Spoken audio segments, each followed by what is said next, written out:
Pour réussir, j'ai souvent signé. Cette réflexion m'a été faite par un entrepreneur qui a très bien réussi dans la vie professionnelle, à qui je demandais un jour c'est quoi le secret de ta réussite. Il m'avait répondu pour réussir, j'ai souvent signé. Alors, cette phrase m'accompagne depuis ce moment-là parce que ça veut dire que les gens qui réussissent dans leur métier d'entrepreneur, dans leur métier de manager, ce sont des personnes qui sortent très souvent de leur cercle de confort. Ce sont des personnes qui tentent des quantités de choses. Mais quand j'explique le cercle de confort, je voudrais quand même signaler qu'il ne s'agit pas de faire n'importe comment, n'importe quand. Quelqu'un qui réussit parce qu'il signe beaucoup, c'est aussi parce qu'il analyse beaucoup. Bien sûr, il va suivre son intuition, mais il analyse beaucoup.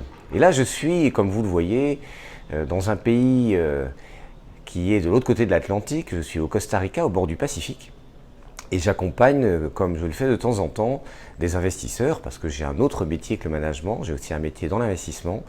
Et j'accompagne des investisseurs qui placent de l'argent dans des produits assez originaux, c'est-à-dire la culture de cacao rare ou bien des forêts de teck, ou encore, là je les emmène visiter un hôtel 5 étoiles au bord du Pacifique dans lesquels ils vont pouvoir investir. Et bien, il y a une constante en tout cas dans ces managers et ces entrepreneurs que j'accompagne entre autres ici, c'est qu'ils posent énormément de questions.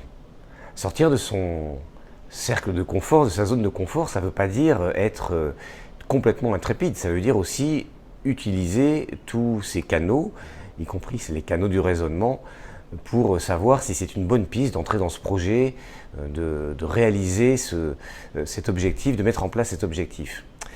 Cela dit, j'en reviens au secret de cet entrepreneur dont je parlais au début. La clé de sa réussite, c'est qu'il a beaucoup signé. J'ai signé souvent. Il ne m'a pas dit « j'ai toujours réussi ». Il ne m'a pas dit « tous mes investissements, tous mes choix de management, tous mes projets ont été des succès ». Il m'a dit « j'ai signé souvent ». Et je pense que cette réflexion peut vous inspirer, surtout si vous n'osez pas, si vous avez peur de tenter.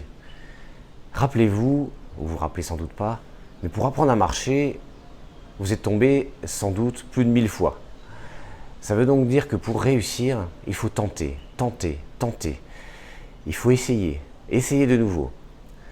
Mais ça ne veut pas dire essayer n'importe comment. Quand je tombe en marchant, parce que je suis petit, la prochaine fois je tomberai encore, mais je tomberai différemment.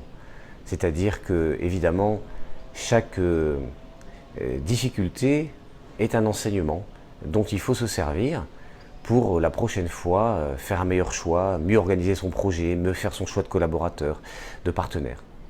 Voilà, j'espère que cette vidéo matinale vous inspire, c'est-à-dire que l'idée c'est de retenir que pour avoir de la réussite dans son projet, il faut beaucoup, beaucoup essayer, il faut beaucoup tenter, il faut beaucoup signer et puis accepter que de temps en temps, eh bien, on a fait une fausse piste, donc c'est la première chose.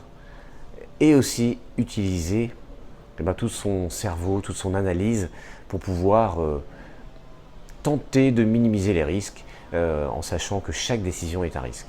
Voilà, si cette vidéo vous a plu, je vous remercie de l'indiquer en dessous par un bouton j'aime ou bien en ajoutant un commentaire sur la vidéo, en dessous de la vidéo ou bien dans l'article publié sur le site Je suis manager. À bientôt sur Je suis manager. Au revoir.